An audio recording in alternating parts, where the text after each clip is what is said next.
Okay. All right. Welcome to SOAR, Laura. Hello, good morning. Good morning. It is so good to connect with you, and I cannot wait to get into our conversation about community is key and how the third is creating space for women of color entrepreneurs. But first, I always like to have people just kind of tell us your story. Tell us, how you got to be where you are now and introduce yourself. I would love to. I'm a Columbia baby. I always start with that. I'm born and bred in Columbia, Maryland, which is unique. I think they're not a whole lot of us. And what's interesting is the area that I'm living in now in Columbia. A lot of alumni have come back. So a lot of all of our kids who the people who went to the school now our kids go to the same school, so there's a large community feeling. So that's one of the reasons I think that community is such a big deal to me, is because I was born and raised in this area where it's very, very important. um, I went away to New York City for a while. I went to school there, had my first daughter in Brooklyn, and then came back. I was a teacher in Howard County Public Schools for 14 years, and it was the love of my life. I love teaching. I love connecting with young people. I love advocating for kids. And I love giving voice, doing that sort of translating, like, okay, kids say it like this. This is what he means. Let me help you out. And I really enjoyed it, especially the last 3 years I was working with alternative education for the county, and it was the best job. Mm, But I knew that I needed to also use my skills other places, and I also knew I was at a time in my life where I needed a little more autonomy over my person and my family. yes. Yeah. Well, thank you for your service in the school system. Our children are our greatest resource, our greatest asset. So anybody who's pouring into our children should just be thanked and honored and given all of the best. I appreciate it. I feel like the kids thank us though too. I mean, I got a text message this weekend from a former student who just wanted to tell me how great she was doing. I'm like, whoo, yes, Oh, you know. So they give back in their little kid ways, cutie pies. yes, that is beautiful. Okay, so so you were saying that the last 3 years in education were some of your funnest years, but then you decided you wanted more autonomy for yourself and your family, Mm-hmm. uh, and you made the transition. So I guess you'll tell us a little bit more about the transition as we continue to talk, right? Sure. Yeah, I kind of saw it coming. Coming. Listen. The transition's coming. It's coming up at some point. Yes, exactly. I'm in that same space of transition, so I understand. Your life's work has been around community building and community development. So I would just love to know how you define community and why you believe it's so important. Community to me means a couple of things, or I guess community can be based on a couple of things. It can be based on like physical location to me, like the people in my neighborhood, like we're a community. And I'm the kind of person where I'm like, I don't even ask your permission. Like, we're in a community, hop on board, let's go. We live next to each other. Now we're friends. Now we support each other. That's how it works. So I think physical, but I also think it can be interest based, it can be racially based, it can be heritage based, it can be culturally based. And I'm really interested in the specificity of communities, because I think that who you don't invite to the party almost is as important as who you're inviting to the party.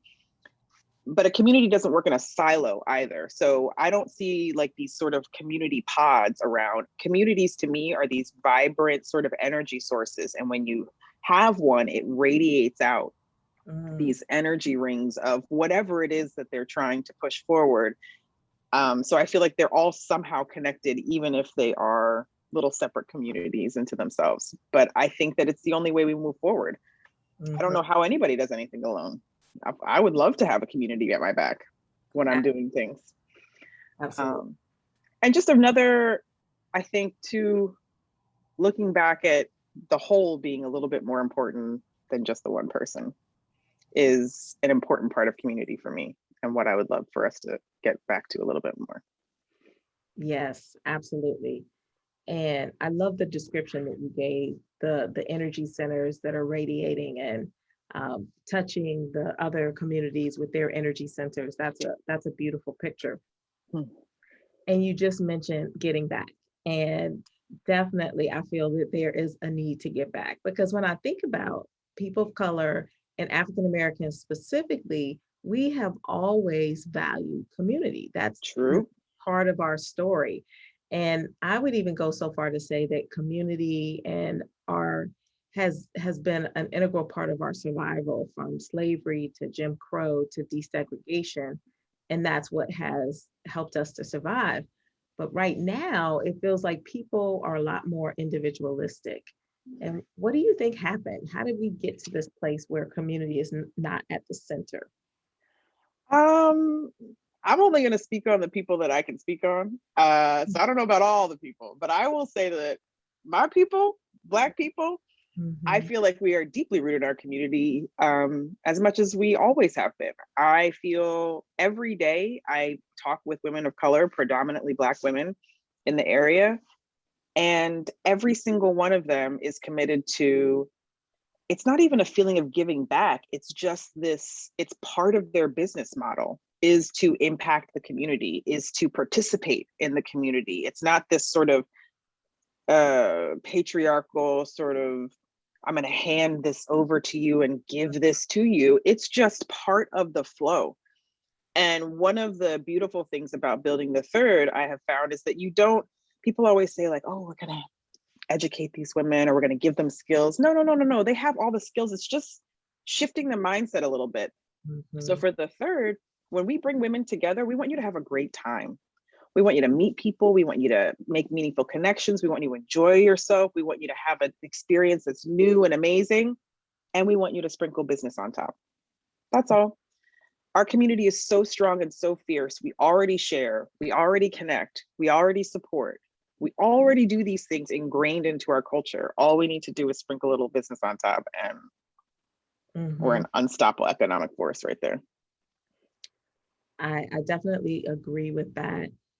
One of the things I've noticed though, when I've lived in other places, I feel in Colombia, I do feel that community is thriving and present. I used to live in Mount Airy and I was in Mhm. town. And there and I created a sense of community by starting an organization. But outside of that, even with Black people and Black women, we were kind of scattered and disconnected and didn't have that sense of community. And so it may be partly geographical, uh, Mhm. where a lot of people are individualistic because we just have to be, because we've kind of migrated from where we used to live, where everybody knew everybody and you stayed in certain communities or in the South, and people have migrated to other areas where they don't have other people who are necessarily excited about community. So, I would agree. I would agree. I think it's hard to, social media and technology kind of unites us all in very interesting ways, or puts us in touch with communities in very interesting ways. But if you feel that and then you walk outside your door and you don't feel the community, then perhaps it's hard to sort of put those together. Um, so it's interesting because obviously I completely hear what you're saying, and I can see that 100%. I see it in some of the women that I talk to that are out in the outskirts feeling very alone. Um, but I hope that these movements, these things that I'm seeing from these Black women about, we're all trying to bring people together. I hope that they don't feel alone for long. absolutely. I'm 100% with you on that. One of my favorite African proverbs is if you want to go fast, go alone, but if you want to go far, go together. So, one of the things I notice is that sometimes people try to go alone because they want to go fast. What do you think are some of the ways that we can explain the benefits of going together, even though it might take a little bit longer? I think going together with clear expectations and boundaries sounds like it's going to be the same speed as anything else, in my opinion. I think going alone, this is the visual I get of going alone, like tripping, falling, scuffing your knee, looking up, not seeing anybody, your little bottom lip quivering a little bit. You got to stick it back in and kind of move forward and keep going. Going together sounds like I've got my sister friends around me and we're doing that good work and we're moving forward. while also holding each other's arms so we don't fall. Or if something happens, playing that fire song that's going to make you not think about the thing that happened. Whatever it is, if you a tribe makes things, for me, happier, easier, more fun, and more productive. So it's a win-win-win-win-win. Absolutely. Well, that was a great advertisement and commercial for going together and not trying to go alone. So I think you convinced everybody who might have been thinking about that. It's lonely out there. Don't do it, man. It's nice. It is. As the founder and the CEO of The Third, which is a nonprofit that supports women of color entrepreneurs through education, access, and community, tell us a little bit about how the Third started. And of course, I want you to start with explaining the name because I've been curious Sure. about the name since I saw it. Sure, of course. Well, so The Third started originally with a different name. So the name came a little bit later. We started with the name The Well. The idea was sort of a place that women gather.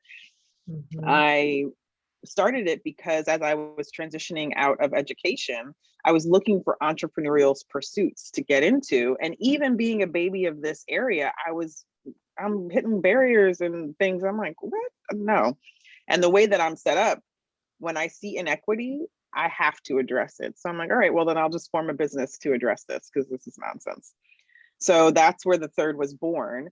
The original idea was to have it be a women of color focused co-working space where women can come in, like kind of key in, and very sort of closed off and private.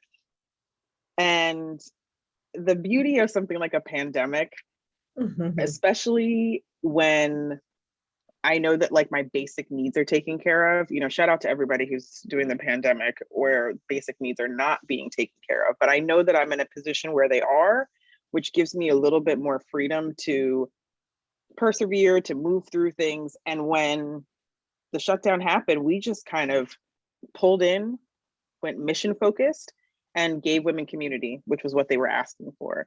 So that was huge, really blew us up. And then as we were about to start looking at access and the space and what that would look like, what it looks like to give access to women now and what the space would look like now, is when the name change came.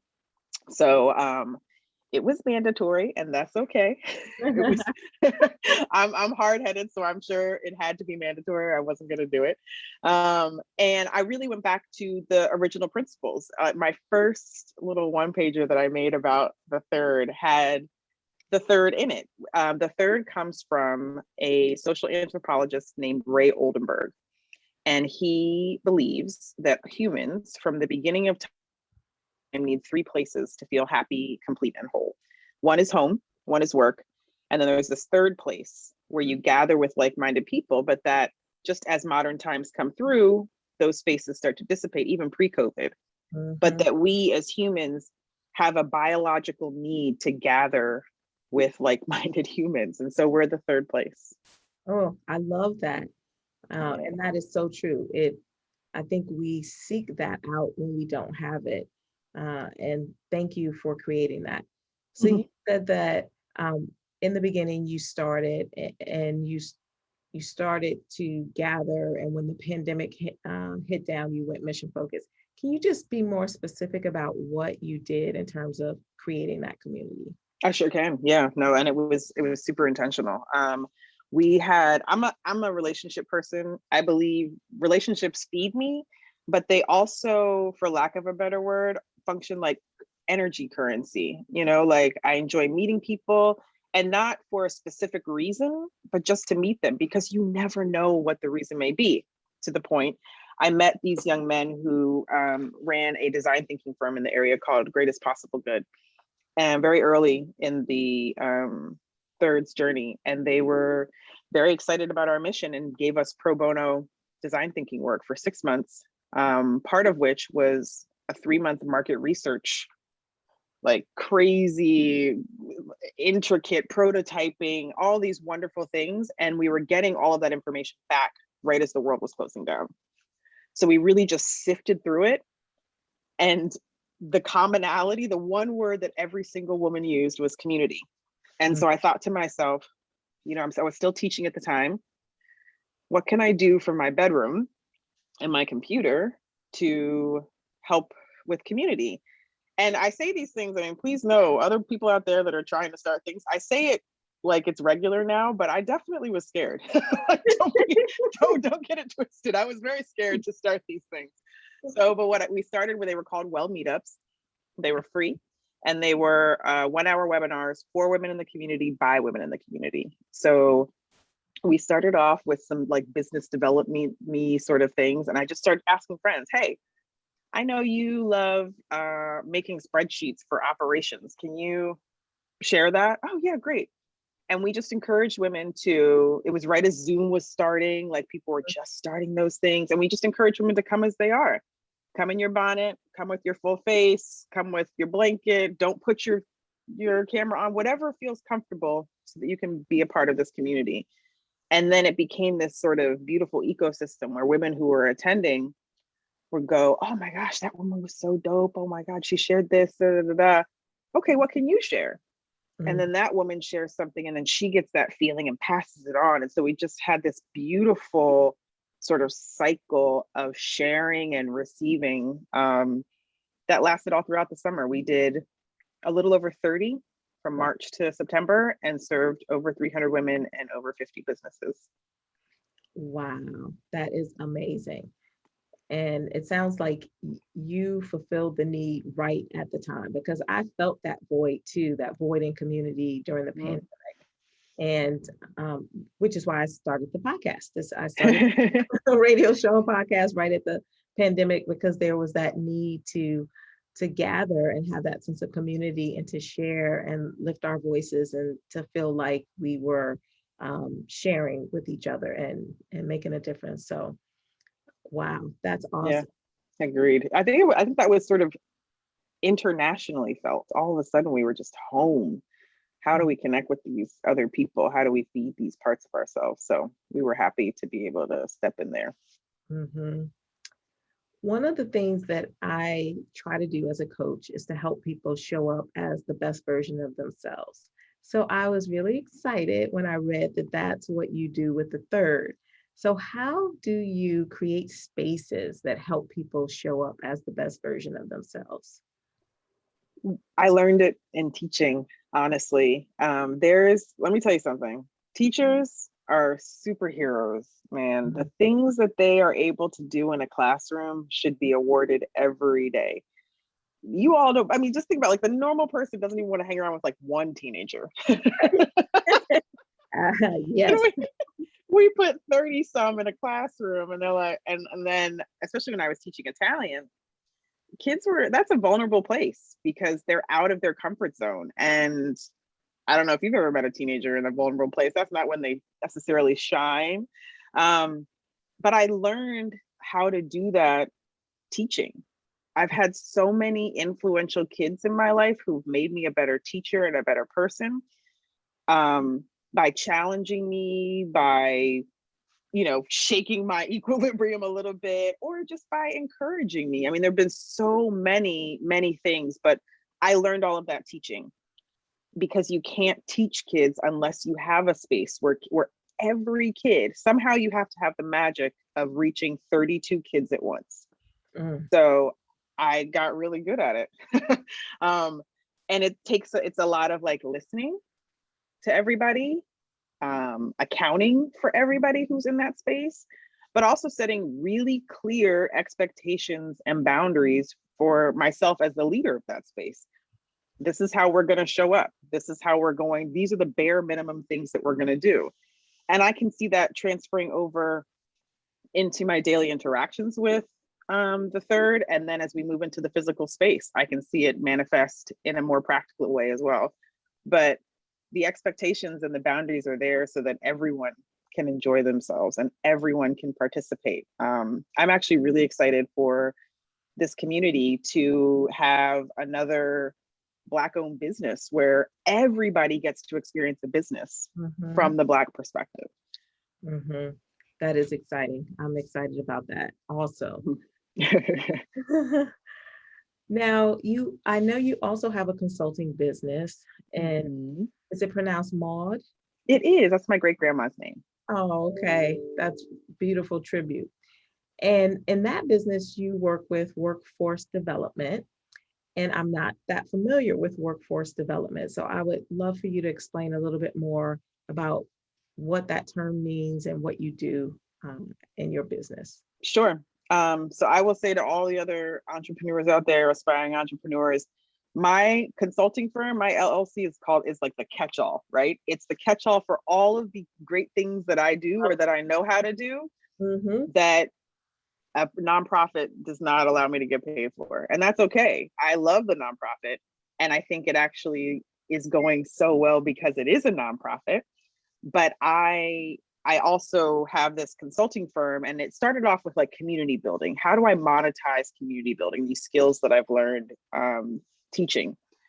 And so I've gotten a couple of things off of that. I worked with HCEDA to create a curriculum for young women. So we're running a young women's entrepreneurship group right now, kind of bringing them into the business community. Awesome. And then workforce development, I'm actually working with, excuse me, my partner, Mike, my life partner, he's an electrical engineer, and we are trying to make sure that level 1 fiber splicing sort of it's such a weird thing to talk about in this interview, but it's a skill that not a lot of people have, but there is a ginormous need for. And those fiber optics are in literally everything in our infrastructure. So it's just a huge opportunity. So then what I'm doing with Maude is bridging that gap between, hey, we're a company, we need workforce. I'm looking at, okay, I just came from teaching, so I know where kids are, what kids are moving through, what it looks like perhaps when you don't have a focus. And we're developing a workforce development program that will get, we're going to start with a cohort of 6 this summer. 6 recent graduates in Howard County are going to be able to start in this program on a Monday, take an exam on a Friday, and have a job that pays $25 an hour by the end of the day Friday. All Wow, for free. All for free. that's amazing. Yeah.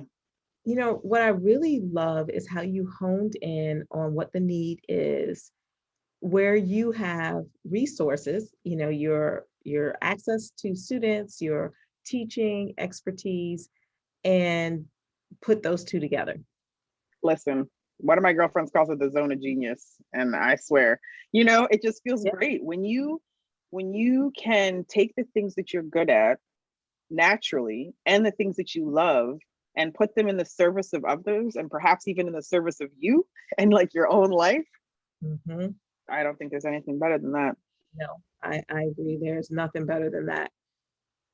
And I think I was doing that in the school system, to be clear. But, and this is no shade on the school system, it is a system. So Right. the amount of freedom that an individual has within that system to make changes or to advocate or whatever is limited because it's a system. That is how it works. So I feel great about having learned all these skills, learned all the needs, and now, I mean, I don't have a system. No one's telling me anything. So, Right. so I can really just work off of what is going to be best for these students, what is going to be best for our community, and how do we work as a community to get it better. Yeah, yeah, the best of all coming together. Mm-hmm. Definitely, that's the zone of genius. It's interesting because last week I was talking to someone about imposter syndrome and the question of, am I an expert? And how for some people it's really difficult for them to figure out what their expertise is. Mm-hmm. And you clearly articulated just now what your talent is. And you also stated it as your being able to put the right people in a space to make something special. Did you always know that this was your special talent, or how did you identify it?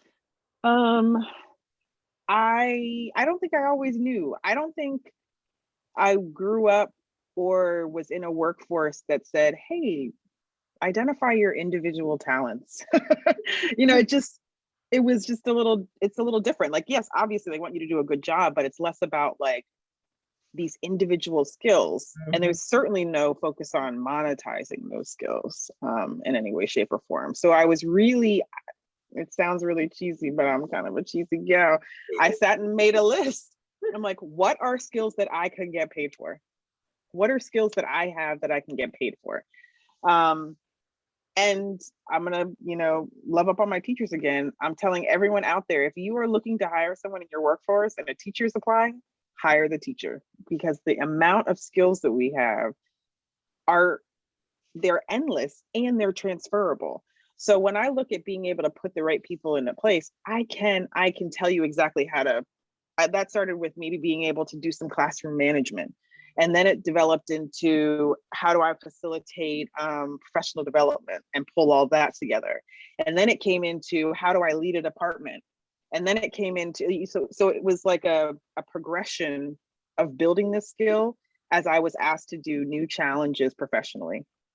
And I was really fortunate in my career that people saw me and my good work and would reach out with opportunities. So I was often sort of moving in between different tasks, which allowed me to really hone these skills to the point now where a girlfriend calls me P. Diddy. Like, I don't know that I'm the best rapper on my own, but dang, I can put some people in the space to make something fire. So Yeah. that's what I do. And I really love it. One voice does not interest me, but 10 voices does. Mm-hmm. Mm-hmm. Did you have a mentor or mentors that really helped you and helped give you the confidence to kind of step into your zone of genius? Whew. Well, my mother is my forever mentor. She's everything and amazing and a force and made me into the woman that I am today. I mean, I am not me without her. So she's around. She's 5 minutes from my house. Mhm. And I know that she's hyped for this because it goes against how she was raised. Like, I should be in a job, stay there till whenever, retire, get the thing. And I get that for her means safety because that was her world. But I can tell that she's like interested and an advocate for this because she's so excited. She's like, "Oh, did you leave your job? You did it. I'm so proud of you." I'm like, "Who is this woman?" But I can tell that she can feel that I'm operating in my zone of genius. And that too, like, I'm constantly on the lookout for like who has skills that I don't. Mm-hmm. And they may not even be skills that I'm looking to add. Like, this is my 40th year on this earth. I'll be turning 40 at the end of this year. And I think to myself, I'm at a place where I may not want to add all that many new skills, perhaps, but I would like to be supported or be around people who have those. I also have really great examples in my life of people doing good work and staying in their lane and how that works together collectively as a group. I used to work in theaters before I was a teacher, and I worked backstage with production teams, talent, all of these things, trying to kind of manage and pull them all together. So I know like the special sauce it takes for everyone to feel comfortable coming together to do some sort of good work. Yeah. Now, on this show, I always talk about limiting beliefs, and you alluded to some of that earlier, was saying that, I can say it easily now, but I was scared. What Mm-hmm. were some of the limiting beliefs that came up for you as you were considering leaving your career as a teacher and stepping into something new and creating the third? Yeah, I mean, all of them. I don't know. I've got 3 kids. I'm simultaneously wanting to be the best example for them while also providing them with the best life. I want to provide for my children as well. So that was a struggle. It's hard to go off the beaten path. Mhm. There's a reason why it's a beaten path because everybody's on it. So it's hard. And what's harder even about that is people who love you and people who are well-meaning, even subconsciously, are going, "Oh, don't leave the beaten path. Come Yes, stay with us." yes. And that feels, that hits in an odd place as well. I would say that the largest limiting belief that I've had to chuck over my shoulder, and again, that's not easy. That's the simplified version of what's been happening. My limiting belief was that I needed to make other people feel happy or that Mhm. to be liked to get things done. Ooh, Ooh, that's a big one. Yes, Listen, yes. listen. And those of you who have grown up Black in the suburbs, I believe, might be able to feel it's Ooh. quite a, but I mean, we really sat with it. I think, probably sixth grade was where I really learned to like perform, where Mhm. I knew if I knew what the goal was, I knew what I had to do to get there. It didn't always match up with what I wanted to do or how I felt, but I knew what I had to do. And I'm not mad at that me, because she got me where I needed to be now. But today, in our year of the Lord 2021, that does not serve me or the work that I'm doing. The work that I'm doing needs a bold version, needs the bold version of me, needs the unapologetic version of me, needs the empathetic and caring version of me, but the one that says it with a very clear tone and straight at your face. Um, so that has been the hardest limiting belief to get past. I want to be liked. That's real. I want to be liked, but I've realized I want to do this work more than I want to be liked. It feels more important. So off goes that. You just word. I think you just preached. And I'm I preaching to myself, y'all too. Don't get it twisted. absolutely, but I think that that is something that, like you said, a lot of us struggle with that one, and getting to the place where you realize that the or for me, it was realizing I feel like I'm put on this earth for a purpose. And I do not want to leave without having fulfilled that purpose and let the fear of being liked or the fear of taking the other path keep me from really fulfilling that purpose and touching the souls I'm supposed to touch. And so I have to, when those limiting beliefs come up, I have to go back to that and realize that, this is greater than what those fears and limiting beliefs are. 100%, 100%. And also, what is life if not pushing through challenges or fears and growing? What are you doing? What you doing if you're not doing that? Right, taking the space. I Right, mean, like, Netflix and chill. That's nice, but not every day, all day. What are you doing? right, What are you right. doing? You got to do some of that inner work, and I really think that inner work is almost more important than the outer work, because you've got to get it in alignment inside. Otherwise, it's hard to move forward, right? Like, it's hard to run if your joints don't click. Like, you got to make sure your joints are clicking before you can run. So um I'm in that process right now. And it's ever changing because the challenges are ever changing, Yeah, obviously. it is. It's a continual process, but it moves you forward, but there's always something new to do once you've done that thing. It is true, but I do believe that Black women are uniquely designed to be ready for this work. Yeah. That doesn't mean don't pay us. That doesn't mean take advantage. That doesn't mean any of that. But I can't think of a group that I know that like the pandemic, and I get it. It's a pandemic. It's horrible. But every Black lady I knew was like, "Hold my beer. What's next?" Ooh, I could just hear my grandmother. My grandmother passed the year before, but I could just hear her be like, "Oh, child, I ain't got any time for a pandemic. Hold up. Let me get this. Let me put this chicken on, and then we talk about it. Hold on." You know what I mean? It's just Exactly. a different way. Absolutely, absolutely. I definitely agree. I am so passionate about sisterhood and women's empowerment and women supporting other women. And so the concept of the third is just right up that alley.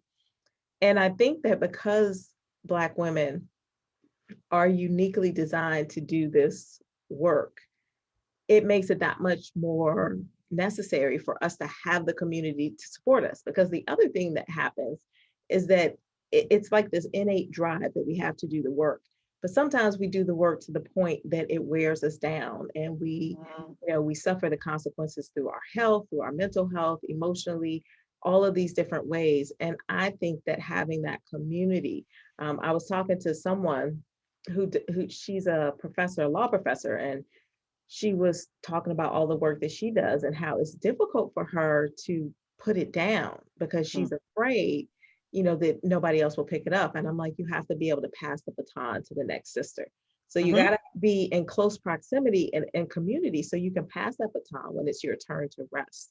Um, what are some of the other reasons you think it's so important for us as Black women and women of color to have community? Um, because it allows us to be savvy, strategic businesswomen as well. Like, someone asked me the other day, well, how do you get women to refer to? I don't. We literally just do it now. There is no task in having us come together and work together. There's no effort there, actually. And I think it's so important for us to recognize that this also bleeds into the business world, into, like, we're talking about generational wealth. We're talking about, we've got all these things that we're talking about. I think we were taught for a long time that we were supposed to do these things in spite of our culture, or in spite of our upbringing, or in spite of our background. But what I think is, we can only do it powerfully and productively if we use our authentic voice, if we are our authentic selves, and the many forms of Blackness that Blackness comes in. Whatever feels authentic is how we need to move forward, or the power is lost. The power is lost. Yeah. Yeah, Yeah. very powerful. Well, thank you so much for spending this time and sharing all of your expertise and your insights. It's been great. How can people follow what you're doing, support the third, or maybe even connect with your consulting business? Sure. Yes. So I will say quickly about the third, because I don't think that I kind of, gave you the quick overview. So the way to support the third, there are a couple ways. You can contact me at info@the3rd if you would like to donate. We are a nonprofit. You can contact us at info@the3rd if you'd like to become a business partner. We have business partners in the community that we showcase because they've decided to contribute to the third. You can also just go to the3rd.org and donate. That's helpful as well. And then once the space opens, we're hoping the space will open in late summer. The space is going to be a community co-working space. So it's open to everyone. It is run by, supplied by, and incubates women of color. So please, we will, as soon as we have news about the space, we'll be putting it out. So please sign up for our newsletter. Follow us on social media at The Third Inc. On all social media platforms, so that you can be ready to take advantage of this amazing revolutionary space that is going to be coming to Columbia. And as far as consulting services, you can contact me at info@the3rd as well, at the3rd.org, info@the3rd.org for any sort of consulting service questions that you might have, or if you want to get in on this workforce development, because it's about to go gangbusters. And why? Because we're just thinking of how to best support people in the neighborhood. That's all it takes. Wonderful. All great things. So thank you so much, Laura, and I look forward to supporting the third and all of the great things that are coming down the pike. Thank you so much, Stephanie Brown. I appreciate you so much. Thank you for reaching out. And I love that you have this platform and are able to share all of this wonderful information with our community. So thanks so much for inviting me. You're welcome.